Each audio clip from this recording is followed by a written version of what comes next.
Alhamdulillah rabbil alamin wassalatu wassalamu ala asyrafil mursalin sayyidina wa lana Muhammadin wa ala alihi wa sahbihi ajma'in.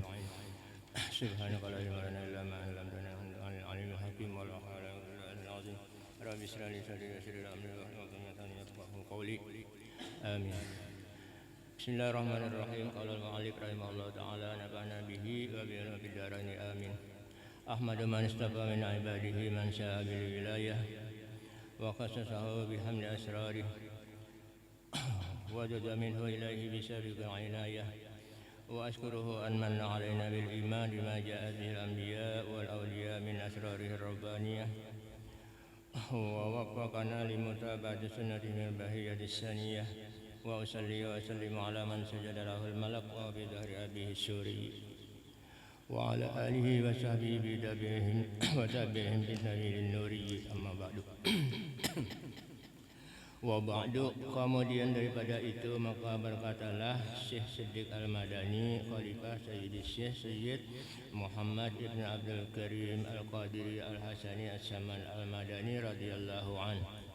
Hai segala saudaraku, manakala aku dengar dan aku lihat akan riwayat-riwayat daripada guruku daripada hadis Nabi sallallahu alaihi wasallam, bermula pada ketika dibaca manaqib auliya Allah itu diturunkan oleh Allah beberapa rahmat atas orang yang membaca dan orang yang hadir mendengarkannya, serta diiktikadkannya dengan yakin hatinya bahwa orang itu benar-benar wali Allah. Dan aku lihat pula beberapa murid yang dahulu mengarang ia akan manaqib gurunya serta dibacanya pada tiap-tiap tahun sekali, yaitu pada hari ketika wafatnya, serta membaca Quran dan tahlil dan bersedekah mana sekuasanya. Tetapi hendaklah bersama-sama dengan orang banyak. Maka tatkala aku dengar yang demikian itu, yakni riwayat yang tersebut itu, maka sukalah hatiku mengerjakan seperti yang demikian itu atas sekedar pahamku yang bebal ini, serta aku himpunkan akan setengah karamat guruku, yaitu Sayyidi Syekh Sayyid Muhammad As-Saman radhiyallahu anhu, ahlu syariah wa tariqah wal haqiqah, yaitu kutub di dalam negeri Madinatul Rasul. Barang siapa berkehendak ziarah akan kubur Rasulullah sallallahu alaihi wasallam padahal tiada minta izin kepadanya, niscaya adalah ziarahnya itu sia-sia jikalau sah pada zahirnya sekalipun. Dan adalah tabiatnya radhiyallahu anhu itu kasih sayang ia kepada orang yang talibul ilmi dan kepada orang yang alim-alim dan orang yang salih-salih dan kepada segala orang-orang fakir dan miskin. Dan lagi pula suka ia berkhidmat kepada segala orang yang datang ziarah ke kubur Rasulullah daripada orang yang alim-alim dan orang yang salih-salih dan daripada segala orang yang awam dan khawas. Dan adalah tabiatnya radhiyallahu anhu ketika masa kecilnya hingga sampai had mursyidnya. Dan lagi pula ia sangat memuliakan ibu bapanya. Lagi pula mengakalkan musyahadatul wujud dan muraqabah dan ibadah, hingga ia meninggalkan daripada adat dan malawani ia akan hawa nafsunya hingga daripada yang halal sekalipun. Dan tiadalah tidur ia pada ketika malam hari melainkan sedikit jua. Dan apabila ia diberi bantal oleh orang tuanya ketika ia hendak tidur, maka kelah kesahlah ia seperti orang sakit. Dan apabila sampai waktu sahur, maka ia bangun daripada tidurnya, lalu ia ratib sahur. Kemudian daripada itu, lalu ia sembahyang subuh berjamaah dengan orang banyak. Lalu pula ia ratib subuh hingga terbit matahari. Manakala terbit matahari kira-kira segalah, maka bangkitlah ia sembahyang sunnatul isyraq 2 rakaat. Dan apabila sampai seperempat hari, maka bangkitlah ia sembahyang sunnatul duha sebanyak-banyaknya 12 rakaat, dan yang terabdal itu 8 rakaat. Dan lagi pula ia radhiyallahu an membanyakkan puasa sunat dan membanyakkan riyadhah dan menjauhi daripada lazati dunia hingga daripada yang halal sekalipun. Maka segala yang tersebut itu adalah halnya di masa kecil, yakni sebelum baliknya. Pada masa itulah ia disuruh oleh orang tuanya masuk ke dalam siwan, yakni tempat makan makanan, karena hendak diberi makan oleh orang tuanya. Manakala selesai ia daripada makannya, dilihat oleh orang tuanya tempat ia makan seolah-olah tiada dimakannya. Kemudian daripada itu pergilah orang tuanya kepada gurunya membaca Al-Quran di waktu kecil, lalu dikabarkan oleh orang tuanya daripada hal ihwal anaknya tersebut. Maka dijawab oleh gurunya, janganlah engkau takut akan anakmu itu, tiada syak lagi dan tiada ragu bahwasanya ia adalah waliullah dan tiada khilaf lagi antara segala ulama. Dan apabila radhiyallahu anhu melihat akan orang tuanya memakai pakaian yang indah-indah atau memakai pakaian yang ditegah oleh hukum syara, maka dikatanya kepada orang tuanya, wahai orang tuaku, tiadalah suka Tuhan kita kepada orang yang bersuka-suka di dalam dunia ini. Demikianlah hal ihwalnya di masa kecil, yakni sebelum baliknya.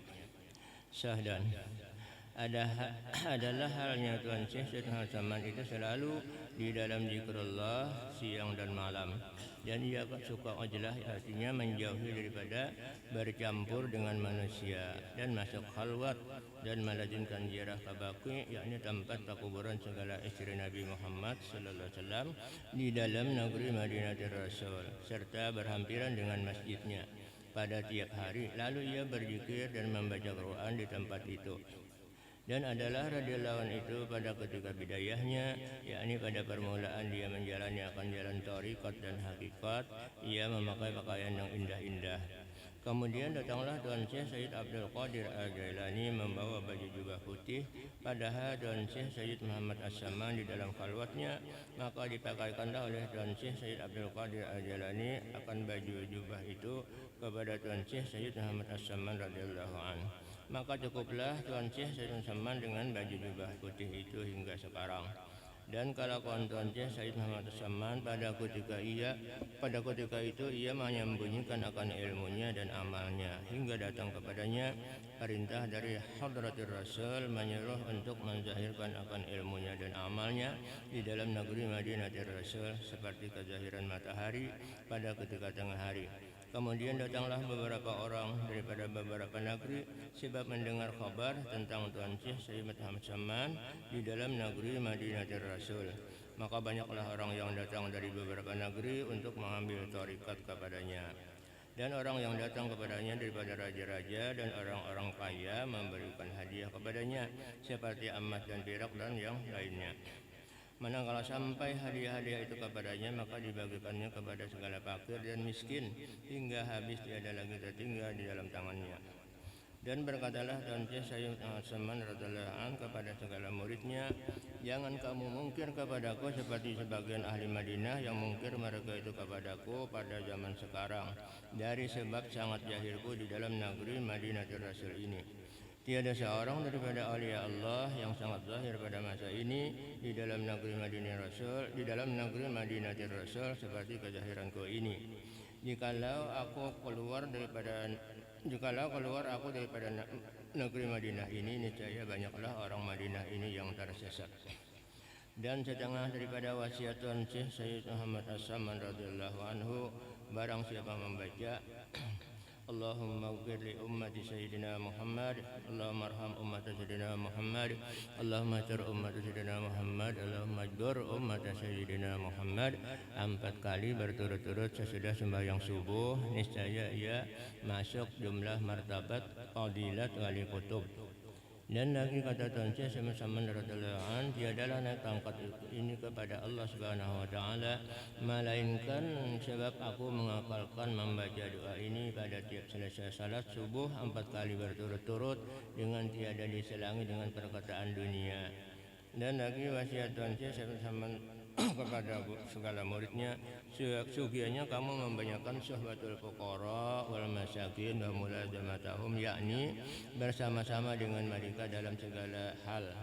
Karena yang demikian itu menambahi zuhud, yakni benci akan pekerjaan dunia, lagi pula memberi pusaka akan sifat qanaah, yakni cukup dengan barang yang dikurniakan oleh Tuhan kita. Dan setengah daripada perkataan Tuhan Yesus bersama radhiyallahu anhu, barang siapa mengambil thariqat kepadaku serta diamalkannya, niscaya ia mendapatkan rasa mazhub di dalam dunia ini, yakni diambil oleh Allah akalnya yang basyariah diganti dengan akal yang bangsa Rabbani, yakni diambil oleh Allah akan rasa punya wujud dan sifat dan akal diganti dengan rasa Adam mahdun, yakni Adam semata-mata, yakni tidak ada punya wujud, sifat dan af'al, melainkan hanya Allah Subhanahu wa taala yang bersifat wujud hakiki. Jikalau tidak didapatnya rasa majub itu pada awal umurnya, akan niscaya akan didapatnya pada akhir umurnya, sekalipun waktu hendak sekaratil maut. Dan lagi pula diluaskan oleh Allah akan rizkinya yang halal, yaitu dengan nampak dan menjerap. Dan setengah daripada perkataan Tuan Syekh Muhammad As-Saman radhiyallahu anhu, alhamdulillah aku dijadikan oleh Allah Subhanahu wa taala sebagai wali Allah selagi aku masih dalam perut ibuku serta aku dipeliharanya. Syahdan adalah Tuan Syekh Muhammad radhiyallahu anhu ketika menghabarkan beberapa nikmat yang diberikan oleh Allah Subhanahu wa taala kepadanya, dan karena mengikut Nabi kita Muhammad sallallahu alaihi wasallam sayyidul insi wal jan, tatkala mendapat nikmat dari karena menjunjung firman Allah Subhanahu wa taala di dalam Al-Qur'an, wa amma bi ni'mati rabbika fahaddits, artinya kabarkan olehmu ya Muhammad dengan nikmat Tuhanmu yang diberikan kepadamu. Dan setengah daripada perkataan Tuan Syekh Muhammad radhiyallahu an, aku dikurniai oleh Allah Subhanahu wa taala untuk menunggu pintu hadratir Rasul sallallahu alaihi wasallam, dan setengah daripada kurnianya pula dijadikannya aku sebagai rahmat bagi segala umat Nabi Muhammad sallallahu alaihi wasallam pada zaman sekarang hingga kepada orang kafir sekalipun.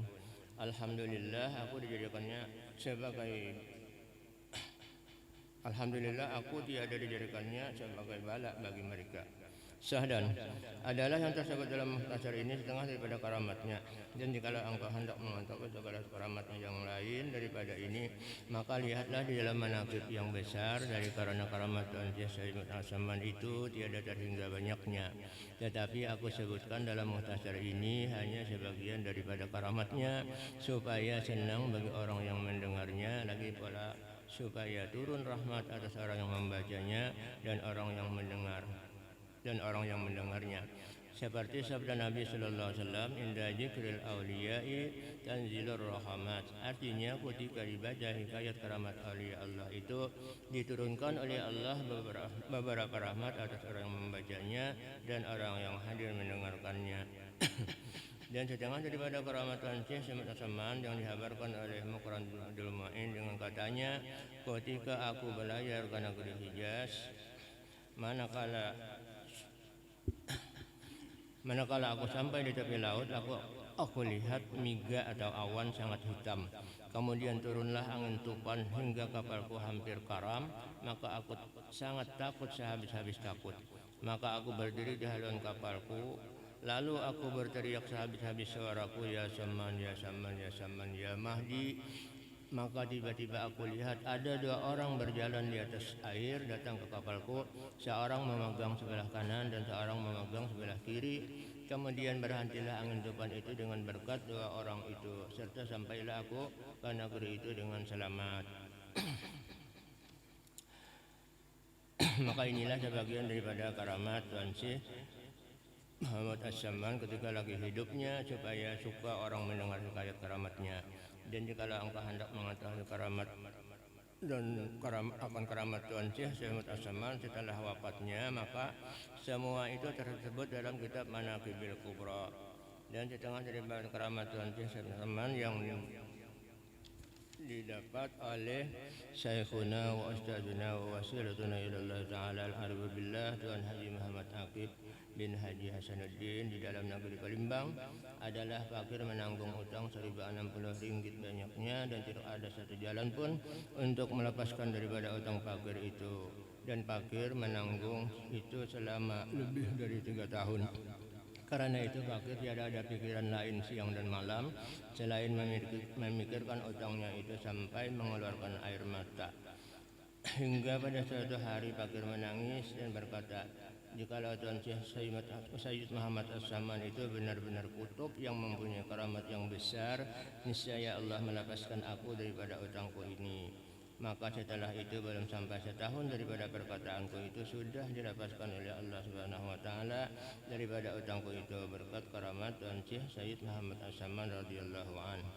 Dan lagi setengah daripada karamat Tuan Syekh Sayyid Muhammad As-Saman itu, jikalau ada hajat kita, hajat dunia ataupun hajat akhirat mendapat kesukaran, maka tawajuhlah hati kita kepada Allah Subhanahu wa taala serta kita baca tawassulnya. Maka dengan berkat karamat Tuan Syekh Sayyid As-Saman jadi mudahlah serta segera kabulnya. Adapun syarat kita hendak mendapatkan suatu karamat daripada aulia Allah itu dua syaratnya. Pertama, hati kita harus yakin bahwa orang itu adalah wali Allah, sekali-kali tidak syak padanya. Dan yang kedua, jangan mungkir kita kepada kewaliannya jikalau ada pekerjaannya itu bertentangan pada zahirnya sekalipun. Janganlah mungkir iktikat kita kepadanya. Dan jikalau ada syarat ini tidak ada, maka tidak akan memperoleh satu karamat daripadanya sekalipun berkhidmat kepadanya 100 tahun.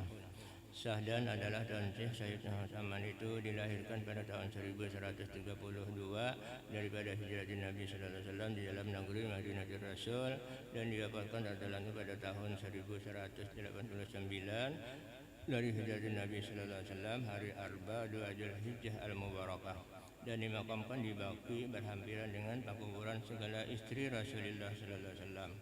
Ini suatu faedah. Barang siapa melazimkan membaca manaqib Tuan Syekh Sayyidina Saman pada tiap-tiap tahun sekali, serta bersama-sama orang banyak dan membaca Al-Quran, serta bertahlil dan bersedekah sekedar kemampuan, kemudian dihadiahkan pahalanya kepada Tuan Syekh Sayyidina Saman, apalagi jika dikerjakan pada hari wafatnya, niscaya Allah akan meluaskan rezekinya yang halal, dan lagi Allah akan menyampaikan segala hajatnya min umuri dunia wal akhirah. Wallahu a'lam. Mudah-mudahan Allah Subhanahu wa taala mengabulkan segala hajat kita semua, terutama hajat kita yang hadir ini, dan mudah-mudahan Allah menyelamatkan kita dunia dan akhirat, dan diberikannya rezeki yang halal, dan disayangkan dengan Fatimah bisir Nabi wa Nabi wa bisir suratul Fatihah. Alhamdulillah ya wa